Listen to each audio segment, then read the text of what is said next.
बरेली, आंवला लोकसभा से सपा प्रत्याशी नीरज मौर्य ने की प्रेस कॉन्फ्रेंस में कहा, बीएसपी भाजपा की बी टीम बनकर काम कर रही है। ये लोग हम लोगों की लोकप्रियता और जनता के समर्थन से परेशान हैं, इसलिए षड्यंत्र कर रहे हैं। ये लोग मेरे ऊपर हमला भी कर सकते हैं। बसपा के प्रत्याशी ने जो मुकदमा दर्ज करवाया है, उससे मेरा कोई लेना देना नहीं। कुछ लोग दूसरे के हाथों का खिलौना बनकर चुनाव लड़ रहे हैं। आप तो ऐसे चौंक गए जैसे कि कोई हमने नई बात कह दी है? अब वो अलग अलग है, जहाँ जितना भारी प्रत्याशी दूसरे दल का होता है उतना भारी पैसा होता है। उन्होंने आरोप लगाया नीरज मौर्य जी ने मेरा चुनाव खराब करने के लिए ये षड्यंत्र रचा, जिसकी वजह से ये परेशानियां। किन्ने? आबिद खान के आरोप लगाया, वो उनकी भाषा थी, उनका नहीं है, वो भारतीय जनता पार्टी की भाषा है। ये 2 महीना पहले उन्होंने स्टेशन का उद्घाटन हुआ था, आप पत्रकार हो तो आपको पता होगा, सब अखबारों में छपा। उन्होंने कहा कि मैं धर्मेंद्र की जीत की कामना करता हूँ। आबिद अली ने कहा था नहीं कहा था, बताओ मुझे। उसका सभासद भी नहीं बन पाएगा, बन ले तो हम बता देंगे। तो ये खाम खामे इनके बीजेपी वालों का मोहरा बना हुआ है। मुझे तो उस पर तरस आता है बेचारे, बाकी कुछ नहीं है। अच्छा, ये उनका अंदरूनी मामला है। कौन ही है कि जो राष्ट्रीय अध्यक्ष बाद में कहता है उसका मान्य होता है, पहले वाले का खारिज हो जाता है। मगर एफआईआर तो कहीं नहीं होती है। एफआईआर तब होती, इन्हें घसीटा जा रहा है केवल इनको डिस्टर्ब करने के लिए। और हम लोग कहीं डरने उड़ने वाले नहीं हैं, हम लोग संघर्ष करेंगे। मुझे उम्मीद है कि हमें न्याय मिलेगा। आपका आरोप है ना कि सिंबल बेचती है। हाँ, बेचती है। आरोप क्या है तुम्हें नहीं मालूम?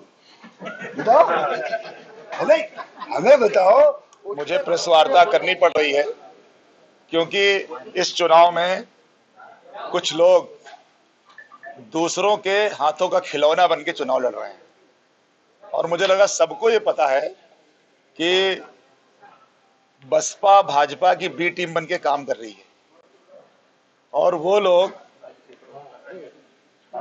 दोनों मिलके हम लोगों के लोकप्रियता से और जनता के समर्थन से परेशान हैं, इसलिए षड्यंत्र कर रहे हैं। हमने सोचा आप लोगों से बात कर लें, क्योंकि अभी तो चुनाव में 15 दिन बाकी है। ये हमारे ऊपर और भी कोई षड्यंत्र कर सकते हैं, मेरे ऊपर हमला भी कर सकते हैं, कोई झूठा मुकदमा बना सकते हैं, क्योंकि वो चुनाव में मुझको उलझाना चाहता है। और जिस प्रकरण को लेके बसपा के प्रत्याशी ने तहरीर दी है, उस प्रकरण में एक पार्टी का मामला है।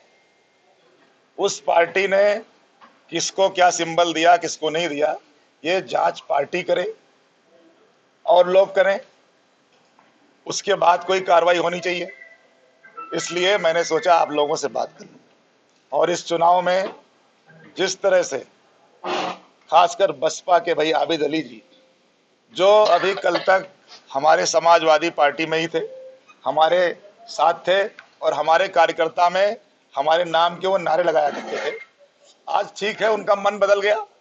मन तो आदमी का सुबह से शाम में बदल जाता है, लेकिन उनका भी जो उन्होंने तहरीर दी या जो आरोप लगाए, ये उनको उस दल में जाके देखना चाहिए कि वो दल कैसे काम कर रहा है, किस तरह से उसके कार्यशैली है।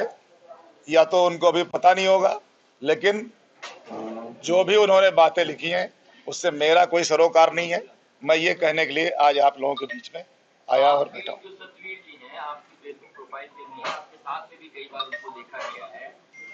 कैसे आप इग्नोर कर सकते हैं कि आप उन्हें जानते नहीं हैं, पहचानते? मैंने कब कहा नहीं जानता हूँ?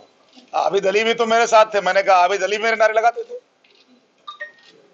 हमारे साथ कोई अभी खड़ा है, शाम को कहाँ खड़ा होगा, ये क्या मेरी जिम्मेदारी है क्या?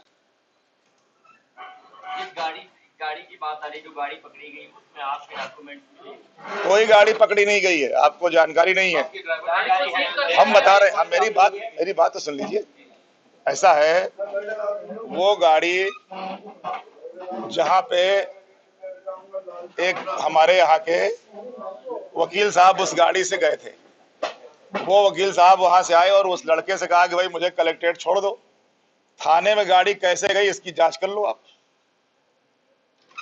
स्वयं आबिद अली और उनके लोगों ने उस गाड़ी का अपहरण किया है और उसके बाद थाने में ले गए। जैसे ही इंस्पेक्टर साहब आए, उन्होंने उन लोगों से कहा कि आप जाइए। तो उस गाड़ी को अपने हाथ में लेके, कानून लेके वो क्यों जाने वाले हैं? उस पे वो वकील साहब अपना खुद कार्रवाई करेंगे। बाद में उस गाड़ी का चालान हुआ है। आबिद अली जी कह रहे हैं मेरे पास बहुत सारी चीजें हैं, मैं खुलासा करूंगा प्रेस कॉन्फ्रेंस आपके खिलाफ, बहुत सारी चीजें हैं। आपने मुसलमानों का वोट काटने के लिए इस तरीके का षड्यंत्र रचा था, आपके ऊपर ये आरोप लगाया है। भारतीय जनता पार्टी जो आंवला के समीकरण है, आंवला का जो रुझान है, उससे घबराई हुई है और हमारे मुसलमान भाइयों को कैसे बांटा जाए उसके लिए उनको प्रत्याशी बनाया गया है। बाकी मैंने किसी को रोका तो नहीं, भाई प्रेस करो, खुलासा करो, मैंने रोका क्या किसी को? उनका सीधा जो आरोप है वो सतवीर का है आपसे कि आपने मिलके जो है फर्जी पेपर कराए और फिर नामांकन। ऐसा है, पेपर फर्जी हैं, मैंने कराए। इसके लिए मैंने यहाँ के उच्च अधिकारियों से बात की, मैंने आरओ से बात की है और उसकी जांच करा लीजिए। हमने तो उसके लिए सर्टिफाइड कॉपी की भी मांग की थी, लेकिन वहां से बताया गया कि सर्टिफाइड कॉपी प्राप्त नहीं की जा सकती है, ऐसा नियम है। जांच करा लो भाई, हमने कहा रोका? हमने रोका है क्या? जांच करा के देखो क्या सही क्या गलत है। मेरा उसमें कहां से मेरा रोल बन रहा है? अगर मेरा कोई रोल बन रहा हो तो मैं सहर्ष जो कानून की नजर में मेरे लिए सजा है उसको स्वीकार करता हूं। मैं राजनीति से इस्तीफा भी दे दूंगा, संन्यास ले लूंगा राजनीति से, अगर मेरी कोई भूमिका उसमें है। गंभीर धाराओं में मुकदमा दर्ज हुआ है आपके खिलाफ। अब वो तो दर्ज ही हुआ है, वो तो हम आपको बता ही रहे हैं, उसमें कौन सा छुपा हुआ है कुछ। ड्राइवर ने कहा है कि गाड़ी आपने भेजी थी, मुखिया जी ने भेजी थी यहाँ तक कलेक्ट्रेट पर। आपने ठीक से सुना नहीं उसको। मैंने, उसने ये बताया, ऐसा है आप रास्ते में जा रहे हो कहीं या आप हमारे जानने वाले हैं, आप अगर उस किसी से कहें कि भाई जरा हमको वहां तक छुड़वा दो, तो आप किस काम से जा रहे हैं, क्या करने जा रहे हैं, ये उसको पता रहेगा क्या? लोग तो लोगों की गाड़ी भी मांग ले जाते हैं। मतलब आबिद अली आपसे गाड़ी मांग के ले गए, ये समझा जाए? कहाँ आप सुन नहीं रहे? आबिद अली नहीं, वकील साहब ले गए थे मांग के गाड़ी। आप आबिद अली पे अपहरण का आरोप लगा रहे थे, तो क्या उनके खिलाफ मुकदमा दर्ज कराएंगे? आपकी गाड़ी अपहरण की है उन्होंने। नहीं, मेरी गाड़ी नहीं है। आपने कहा था ना। मैंने कहा वो गाड़ी जो वहां है वो मेरी नहीं है। हाँ। वो गाड़ी जो वहां गई थी थाने में, उसको वही लोग लेके गए कलेक्ट्रेट से जबरदस्ती। इस पे जो वहां के एक वकील साहब बैठे थे, अभी उनसे मेरी वार्ता नहीं हुई है, लेकिन वो वकील साहब उस पर कार्रवाई कराने के लिए विचार कर रहे हैं, ऐसा मुझे पता लगा है। और चूंकि मैं इस समय व्यस्त हूं, इसलिए मैं समय भी नहीं पाया, वरना मैं उनसे व्यक्तिगत बात भी करूंगा। लेकिन जो उन्होंने मुझे घटना का ब्यौरा बताया था कि वहां से ले गए, मुझे जबरदस्ती ले गए और थाने में जाके खड़ा कर दिया। पुलिस गाड़ी नहीं ले गई। आप अगर इसकी पुलिस से भी जानकारी कर सकते हैं, गाड़ी को पुलिस नहीं ले गई वहां पे, इसकी आप जांच कर लो। आप ये मानते षड्यंत्र रचा गया आपके खिलाफ? बिल्कुल रचा गया, षड्यंत्र रचा जा रहा है। तो मैं सबसे पहले मैंने कहा कि और बिसाइज यही लोग कर रहे हैं जो हमारे खिलाफ चुनाव लड़ रहे हैं और हारने वाले हैं। अब हमने तो नाम लिया, हमने पार्टी का नाम तो लिया, हमने कहा भाजपा की बी टीम है बसपा। आप ही तो बसपा के विधायक थे पहले। थे भाई, इसमें कौन सी चोरी है? मैं तो था।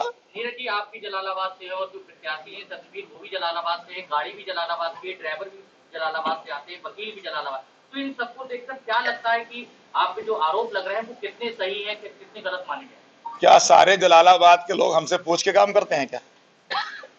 सलाह लेके काम करेंगे? तो कहीं ना कहीं टच में तो होंगे आपके। टच में अभी तो नहीं है फिलहाल, पहले थे। उन्होंने कहा है मेरे पास साक्ष्य है, वीडियो में ये ड्राइवर ने कहा है मेरे जो आपसे करीबी संबंध है, इस वजह से। नहीं, ड्राइवर तो हमारे यहाँ इस समय गाड़ियां चल रही हैं, उसी में एक गाड़ी वो ड्राइवर चलाता है। इस समय तो हमारे यहाँ कई गाड़ियां चल रही, उसमें एक ड्राइवर वो भी है, वो गाड़ी चला रहा है। ड्राइवर आपका है, गाड़ी नहीं मेरी। ड्राइवर आपका, ड्राइवर हमारे यहाँ काम कर रहा, हमारा ड्राइवर नहीं है, मेरी गाड़ी नहीं चलता हूँ। लेकिन अगर हमारे चुनाव में कोई गाड़ी चला रहा तो यही कहेगा भाई नीरज मौर्य क्या मैं गाड़ी चला रहा हूँ इस समय, ये तो कहेगा वो। नीरज जी, इस समय चुनाव कैसा चल रहा है आपका? हम बात कर लेते हैं क्या चुनाव अच्छा चल रहा है, जनता का भरपूर जन समर्थन मिल रहा है और मेरी बहुत सारी सभाएं लगी थी। मैं सभा छोड़ के ही अभी आपके बीच में आया हूँ।